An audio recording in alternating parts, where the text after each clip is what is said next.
The Dow, S&P 500, and Nasdaq all fall as the rally begins to stall out. Now, we did talk about this in previous videos about the market being overbought and it beginning to retrace back to lower levels.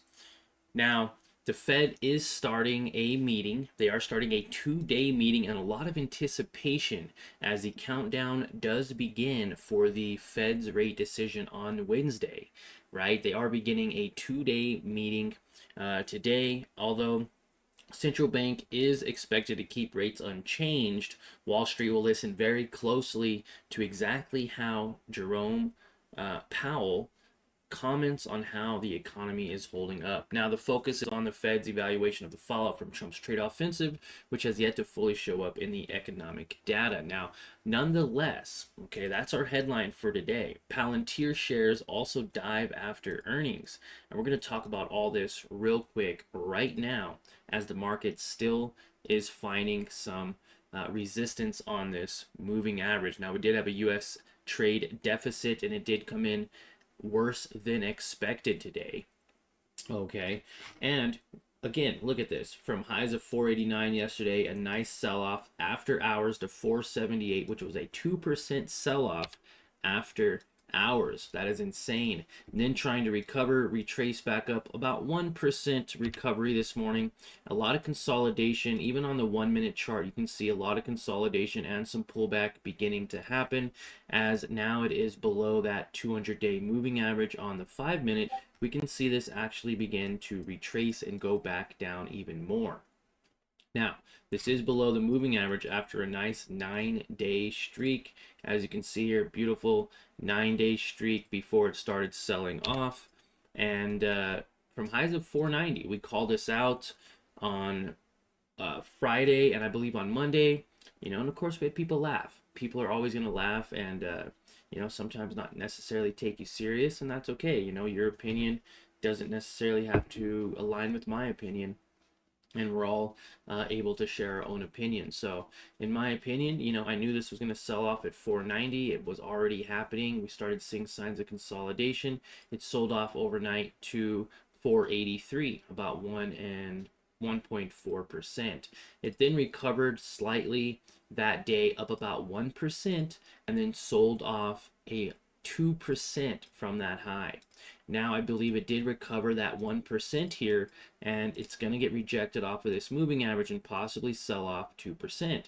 That'd bring us to lows of about 473, maybe 474, possibly even 470 for a pretty nice sell-off. So if you watched or did not watch our live stream this morning with our Learn to Earn team, you know that we do have a trade on SQQQ currently.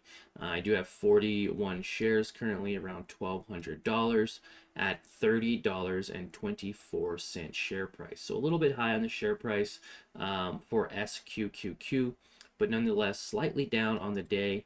Not really a big issue, as I do see potential for this to go up even into those 37s. If we get a significant sell-off, we could see this go up even 20%.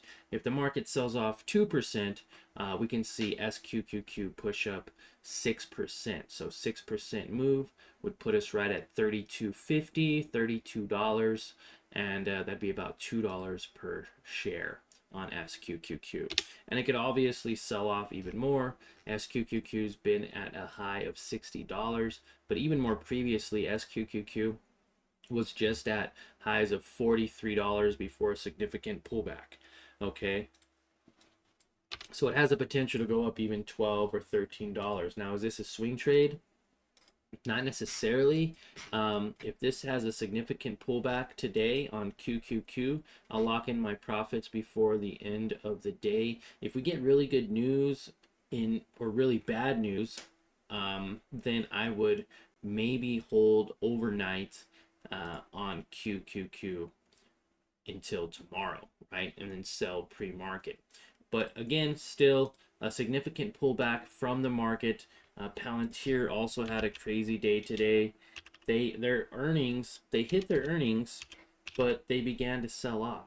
Okay, and there's a reason for it, because they're trading at like 650 times their earnings, which is insane, right? So they were trading at 130. I believe that may have already been factored into somewhat of their evaluation, and then it began to sell off. Okay, so this sell off today from highs of 130 to lows of 105 was a 20% sell off for anyone who was invested in this. Now, obviously, you may not have bought at 130. Maybe you bought the day before or that day yesterday at around 125, and it dropped significantly, 15% or $20 per share. That's why it's so important to, in my opinion, I don't like to trade earnings. I don't like to trade earnings before earnings. Maybe after earnings once they report, but even then, still a little risky. As you can see, it tried to recover slightly here. It was staying above that moving average as it was going down, couldn't hold, and got rejected back to 105. So,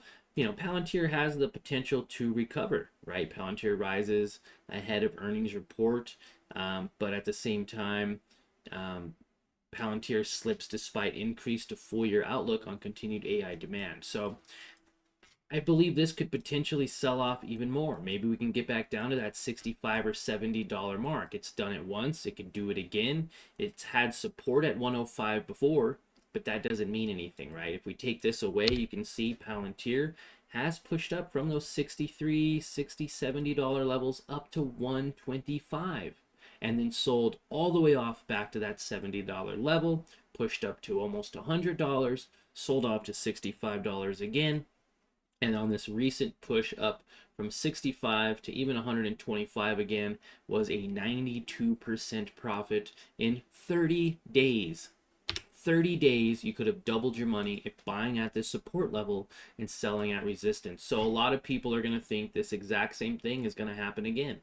They think this can run down potentially maybe to $94, 95, maybe even 70 again, and then ride that wave back up to 130. So we're definitely going to keep an eye out on this for sure. We want to see this below $100 and above 110 to get a better understanding of exactly where this is going to play out. But Palantir, man, good earnings, right? But bad return on investment if you invested at any point in the last I'd say week, right? If you invest at any point here, you're back to break even. So anytime after 424, you are break even if you didn't lock in profit. If you were in it even the day before, April 24th, even April 23rd, you'd still be in the money. So just to let you know that. Now, what's going on for this week? We have some we have obviously Wednesday, tomorrow, we have the FOMC meeting at 2 p.m., Fed Chair Powell press conference at 2:30, and consumer credit at 3. Thursday, we have initial jobless claims, U.S. productivity, and wholesale inventory. And then Friday, we have the Fed Governor Michael Barr speech, New York Fed President John Williams speech, a lot of speeches basically. And then that looks like it's going to wrap it up for the week. So we're all watching for Wednesday. And if you guys want to join our Discord, it is the first link below, 100% free. You get access to all of our past live streams and can connect with almost close to 1,000 Discord members.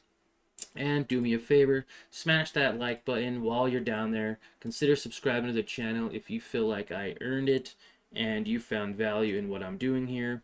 And remember, I trade live every single morning at market open for 30 minutes to an hour. So if you feel like you want to watch somebody do that, or you just want to see how my SQQQ position plays out as this either goes up or down, and the results on that later on today, again, consider subscribing, smashing that notification bell so you get all my notifications of when I make new videos and when they come out.